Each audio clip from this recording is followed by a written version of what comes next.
पहली बार Facebook page में आप सभी के समक्ष प्रस्तुत हुआ हूं। प्रणाम।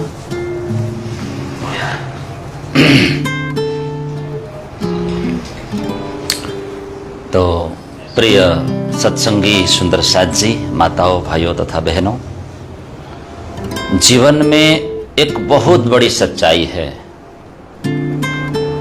सब कुछ परमात्मा ही करते हैं। मैं यहां से शुरू कर रहा हूं। संसार की हर घटना, हर सफलता, हर स्थिति उनके ही विधान से चलती है।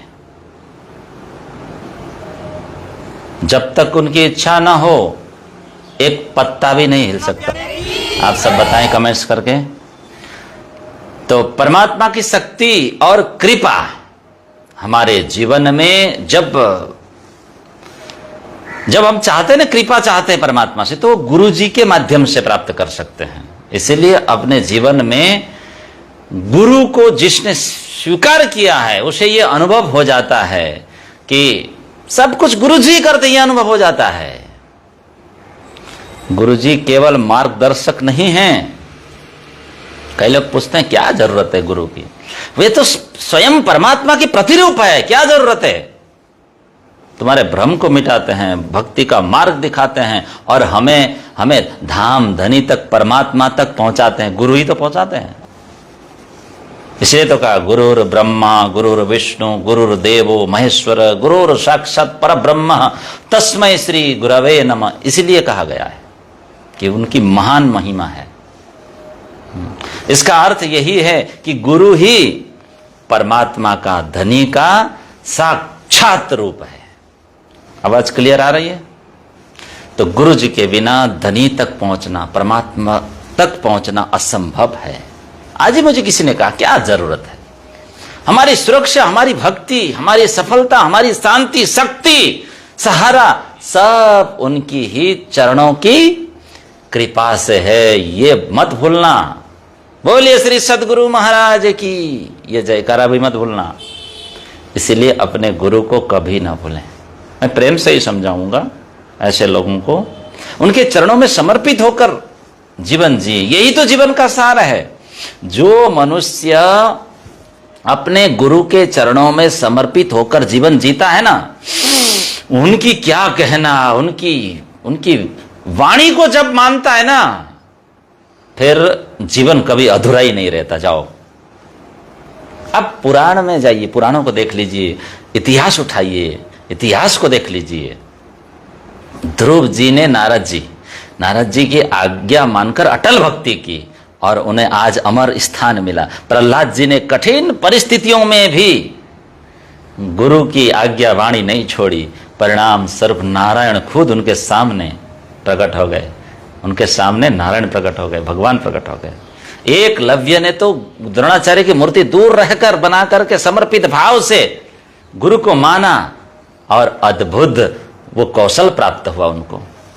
इसीलिए गुरु के चरणों में जीना, गुरु की आज्ञा को स्वीकार कर अपने जीवन को सफल बनाएं, यही तो सार है हमारा जीवन का। और दूसरी बात, आज के समय में ये भी मैं मानता हूं, आज के समय में बड़ी समस्या है कि असली गुरुओं के साथ साथ नकली गुरु भी सामने आ रहे हैं। पहचान कर लो, समझी बूझी गुरु कीजिए। वो केवल नाम, शोहरत और धन के लिए जो वेशभूषा का मायने रचते हैं, इसका वेशभूषा का रूप रचते हैं, वो असली नहीं है ना। हम गौरी में भी गाते हैं ना, समझी बुझी गुरु कीजे साधो भाई, समझी। थोड़ा ये तो वापरो, ये तो यूज करो। असली कौन है, नकली कौन है, समझ में आ जाए विवेक। तो असली गुरु वही है जो हमें तारणहार होते ना, धनी की ओर ले जाते। गुरु तो तारणहार होते हैं और भीतर, आपके भीतर शांति भर दे, सेवा की भावना जगा दे, वही तो सच्चे गुरु है, सच्चे गुरु होते हैं।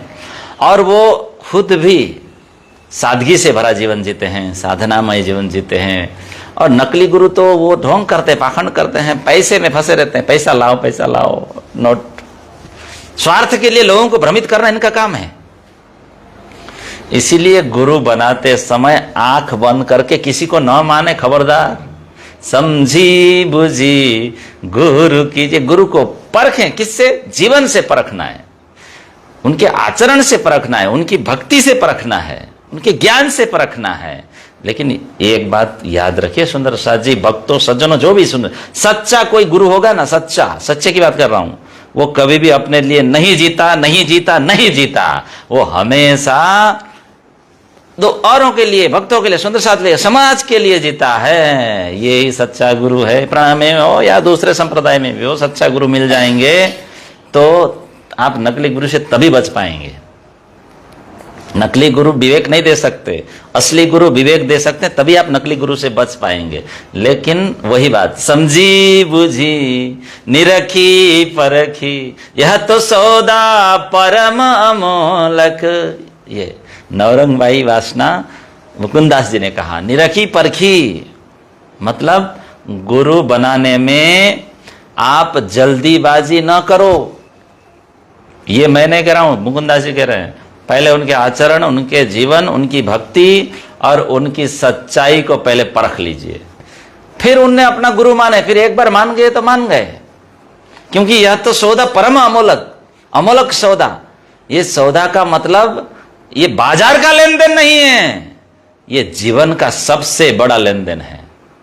गुरु को स्वीकार करना जीवन का सबसे बड़ा निर्णय, परम अमोलक सौदा। यह सौदा अनमोल है, अनमोल सौदा। इसे किसी सोने चांदी धन दौलत रुपये पैसे से नहीं तोला जा सकता। परम अमोलक, यह तो सौदा। यही तो गुरु शिष्य का, ये तो परंपरा है, संबंध है, अमूल्य अनंत संबंध है। ये भूल गए सब, गुजराती में गांड डालाल थई गया। ये कोई बाजार का सौदा थोड़ी है, ये आत्मा का, परमात्मा से, धनी से जुड़ने का सबसे बड़ा माध्यम कोई है तो गुरु। लिख के रख लीजिए, नोट एट। लेकिन गुरु सच्चा होना चाहिए। गुरु सच्चे हैं तो हमें भक्ति, शांति और परम धाम तक, मोक्ष तक पहुंचा देंगे। और गुरु नकली निकले न गए काम से, आप रास्ते से भटक जाएंगे, रास्ते से भटका देगा वो। इसलिए भजन में लिखा है ना, समझी, गौरी में, समझी बुझी गुरु कीजे साधो भाई। सभी साधक जनों को कहा, समझी बुझी गुरु कीजे, मुकुंदास जी। तो गुरु का सौदा अनमोल है, मुकुंदास जी कहते हैं। इसलिए निरख परख कर ही कीजिए, निरख परख कर, सोच समझ कर ही कीजिए। इसलिए माताओं, भाइयों, बहनों, अगर आपने गुरु को स्वीकार लिया है, कर लिया है, मान लिया है, जीवन भर उनके चरणों से जुड़े रहिए। यही सच्ची भक्ति है और यही जीवन का कल्याण भी है।